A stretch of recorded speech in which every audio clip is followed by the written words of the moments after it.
Hello again, YouTube. It's Josh coming back at you again. This time we've got our second video in the Pipes Are Friends, Not Tools segment of this channel.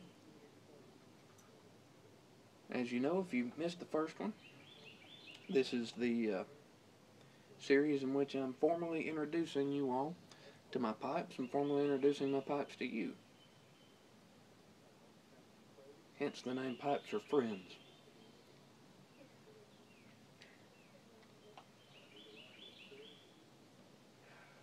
So, anyway, in today's episode, I'm going to be introducing you to my nice little country gentleman made by Missouri Meerschaum, purchased through Aristocob.com. Look at those nice little cracks in there, that nice little gap in between the shank and the bowl. It's just breaking in really nice.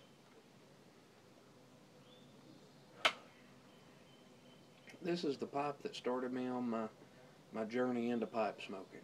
It's not my first pipe I ever owned, but I do consider it to be my first pipe just because of how short-lived the life of my actual first pipe was and how much of a piece of junk it was. The story behind this pipe is my wife actually snuck around Christmas time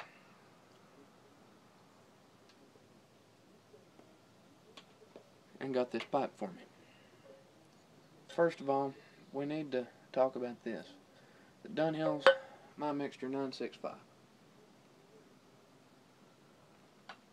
Past couple of years I've had this pipe, I've smoked everything from aromatics to, vapors, straight Virginias, things like that in it. And then one day I just decided, I'm not going to smoke such and such today. I'm going to have some 965 in this. And from that day on, about 8 months ago, September, October, math's off the top of my head, around in there, that's just when I finally decided I'm going to put some 965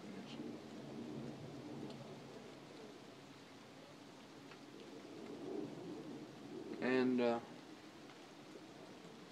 it's not smoked anything else since.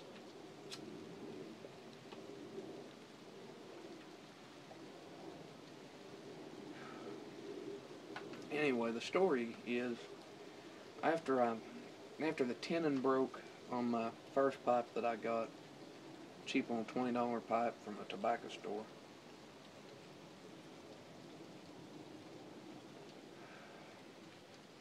Some might consider the state that I was in over the loss of that pipe as heartbroken. I would consider it to be more of, well,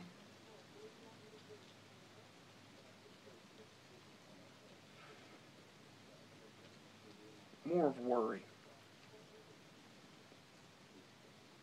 about how I was going to smoke the tobacco that I had purchased from a nice little shop up in Brentwood, Tennessee. This was when me and my wife still lived in Murfreesboro.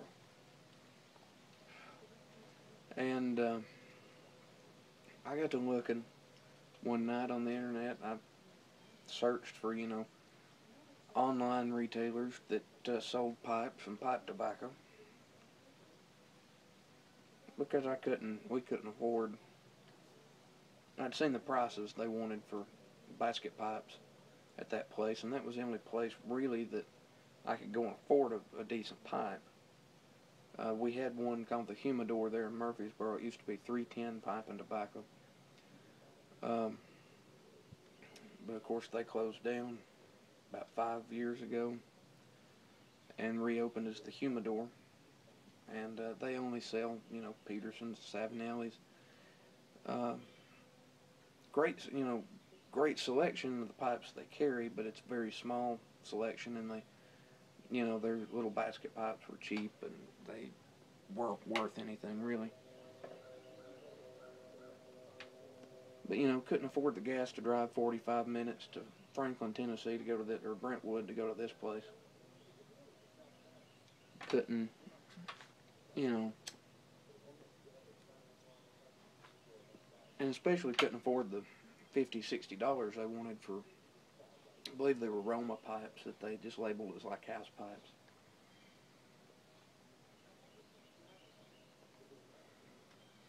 But, so I got to looking, and my wife got to looking with me one night, and, you know, it's going to be $60, $70, $80 to get a, you know, with shipping and everything, to get a nice little pipe. You know, I didn't really want another really cheap pipe, because, you know, I'm a big believer in you get what you pay for.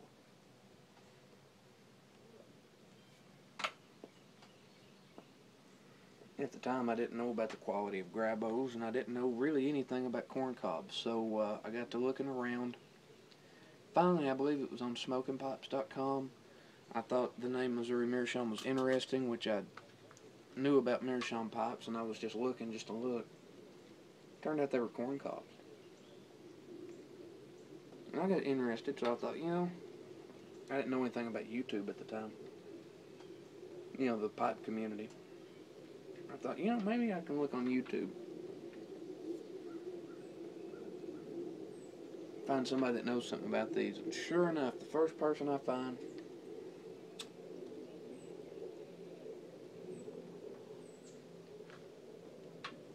Mr. Aristocob himself, Scott Markwood. I watched 10 or 12 of his videos there in just a span of a couple days. And I fell in love with the pipe that was hanging out of his mouth, the shape of that pipe, that bent country gentleman. And that's what I wanted. And my wife kept asking me, are you sure? You know, we found his website, we're looking. She's like, you sure that's what you want? You don't want this, that? I'm like, yeah, that's the one that I want to get, you know. She told me not to order. I didn't think anything about it. I kind of trained myself not to ask those questions around Christmas time, you know. I don't even think about what I'm doing. I just train myself at a young age, because you don't want to ruin a surprise for you or for somebody else, or at least I don't.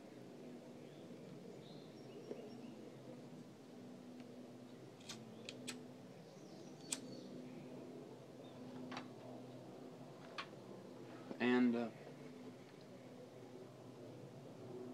it's about the 1st of December when all this is going on. And I find, you know, Markwood Men's Breakfast Club, the Tobacco Advent.